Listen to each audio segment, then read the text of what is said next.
Doctor বাবু, গুরুতর আহত হয়েছে, তাড়াতাড়ি চিকিৎসা শুরু করেন। ঠিক আছে, আমি দেখছি। এ তো সেই মেয়ে যার বাচ্চা আমার কাছে আছে। এখানে কি করে আসলো? ডাক্তার বাবু।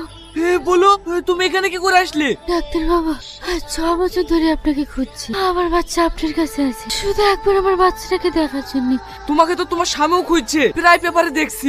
তুমি অত চিন্তা করো না, তোমার বাচ্চা তোমারই আছে। আমি আর মনে হয় বাঁচবো না। আমার বাচ্চাটাকে একবার নিয়ে আসেন না, মরার আগে একবার দেখবো। ঠিক আছে, শুধু তোমার বাচ্চা নয়, তোমার আত্মীয় স্বজন সবাইকে ডাকছি। বাবু, আমি তোকে বলিনি একদিন আমি তোকে তোর আসল মার কাছে নিয়ে যাব?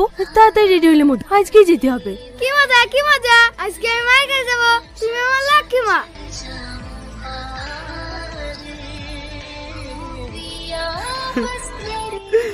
তোমার শেষ আশাটুকু আমি পূর্ণ করতে পারলাম না।